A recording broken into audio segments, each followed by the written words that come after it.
but I had to put some points together so I don't kind of detract from what I want to get out there. First, I would like to thank everybody for coming out, showing your respect for Gabby. But I don't want you guys to be sad, to be honest with you. Gabby didn't live that way. That wasn't her way. Matter of fact, if you knew Gabby, she was always pretty a happy girl. People would gravitate towards her. Her nature was always to smile and treat everybody kind. So she always made people feel welcome. She always made sure that she made time for people. It didn't matter who you were. She always treated people with respect. It really didn't matter. She cared. She genuinely cared, and that's how people would always, would always come up to her and just sit and talk, and it would take forever to get her out of places. So it really is wild to see, what has happened here. Gabby, growing up, she always had those blue eyes, right? Those ridiculous blue eyes, and you couldn't keep her in trouble. Like, you would ground her, and she'd start crying, and I fold. When I see a lady cry, I fold. If a guy cries, I don't care. But if I see a female cry, especially my daughter, I fold like a deck of cards. It's bad. So she'd be crying. She actually would just do that on purpose, just so I would take her off ground. It's like, yeah. So, and it worked. But she was great. It didn't matter. She always wanted to go out and do stuff, whether it was scuba diving with her, with her uncle, myself, or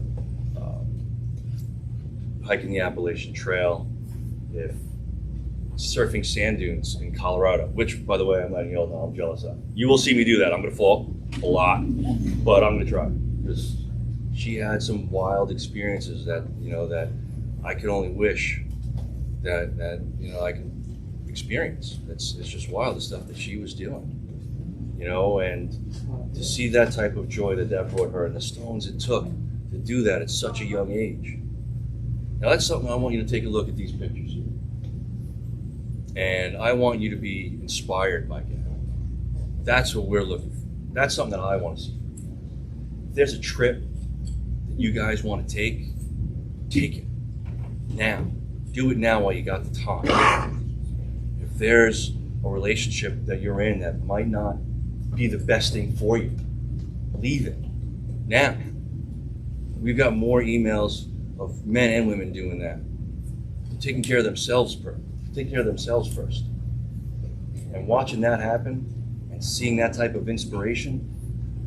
An email we got from a young lady that her child, who was 11 years old, wants to travel the country like Gabby did in a van. And she's making her parents take her to the I forgot the Golden Arches. Arches National. Arches, there it is. And so it's just wild stuff that she's inspired people to do.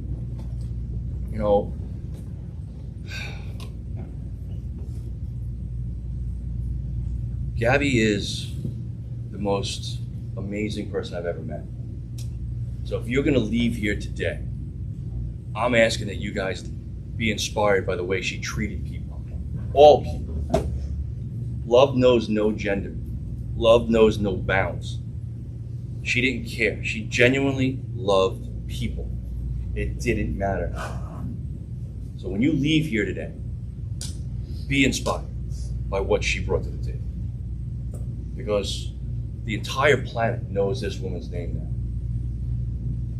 now. And she's inspired a lot of women and a lot of men to do what's best for them first. Put yourself first. And do it now while you have the time. I couldn't be more proud as a father. So, Jim.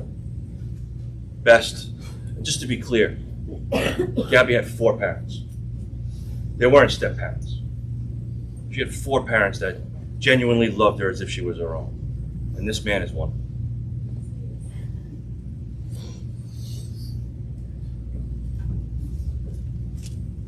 It's hard to see behind us, but I still see Gabby as this. And the world sees this. But like Joe said, this this is what I see. This is when I got to be blessed to know Gabby.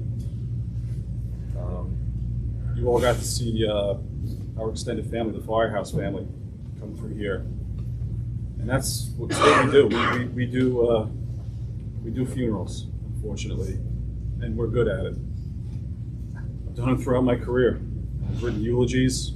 I've planned these funerals, and not one of them could ever have planned or prepared me for this moment. My grandmother told me that she's going to be 100 next month when we buried my mom earlier this year. Parents aren't supposed to bury their children. This is not how life is supposed to work, but it is an unfortunate reality. I spent a good portion of my life working and trying to earn money to provide for our family and our kids to give them the best life. And Gabby, at 22 years old, helped teach me that you can always make money, but you can't make up for lost time. Gabby loved life and lived her life every single day. Every day that I still see her as this child, lived her life. She is an example for all of us to live by, to enjoy every moment in this beautiful world as she did. Love and give love to all like she did.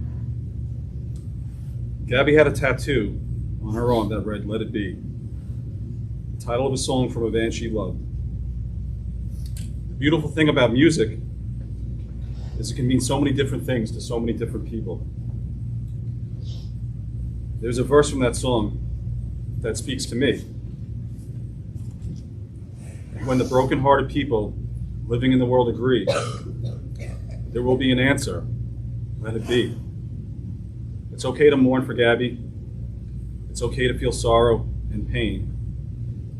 But we want to celebrate her and how she lived her life. We need to hold on to all those wonderful memories we shared with her, because that will be the answer. Let it be. Right. Let it be.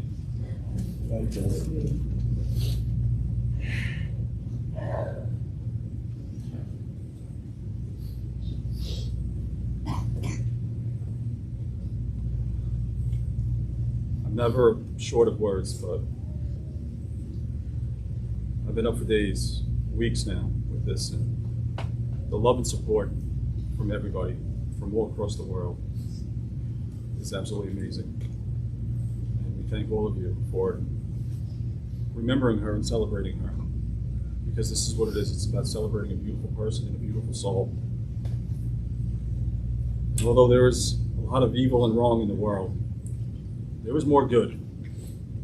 And there is a lot of good people out there. And they're all in this room right now. And they're all across the world. And they're with us all.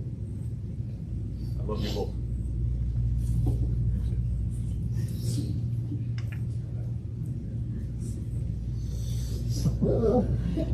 So,